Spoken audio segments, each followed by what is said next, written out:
నమస్కారం అండి. ఈనాటి కమ్మని కథ పేరు తెలివి తక్కువ కోతి. వినిపిస్తున్నది మీ విజయభాస్కర్. ఒకానొక ఊర్లో ఒక ధనవంతుడు కలడు. వాడు పాపాత్ముడు. ఎన్నో పాపాలు చేసిన తర్వాత వాడికి పాపభీతి పట్టుకుంది. దానితో వాడు ఒక మునీశ్వరుని కలుసుకుని, మునివర్య, నేను తెలిసి ఎన్నో పాపాలు చేశాను. ఇప్పుడు నాకు ఈ అంతిమ దశలో వాటి గురించి భయం పట్టుకుంది. నేను చేసిన దాని మూలంగా నేను, నా పెద్దలు, పూర్వులు, నా రాబోయే తరాల వారు నరకంలో ఘోర పాపాలు అనుభవించే పనిలో ఉంటారేమో. దీనికి తమరే తరుణోపాయంను సెలవీయవల్లని వేడుకున్నాడు. అతడి ప్రార్థన విన్న మునీశ్వరుడు అతడి పట్ల జాలితో, నాయన, అన్ని పాపాలను ఆ సర్వేశ్వరుడే రూపుమాపుతాడు కనుక నీవు నీ ఊరిలో ఒక ఆలయాన్ని నిర్మించి అందులో అనునిత్యం పేదలకు అన్నదానం చేయించు.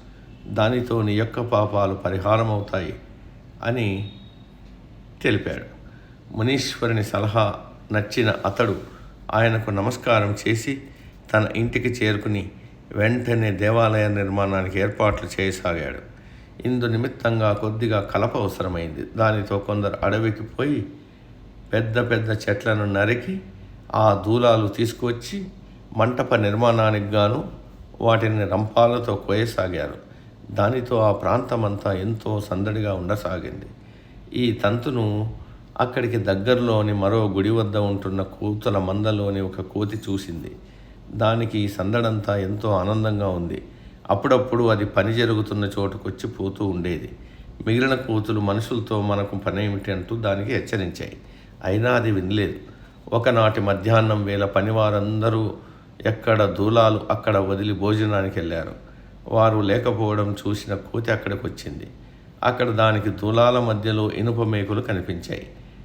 వాటిని దూలాలు సగం వరకు కోసిన తర్వాత అవి మళ్ళీ అతుక్కుపోకుండా ఉండటానికి గాను పెడతారు.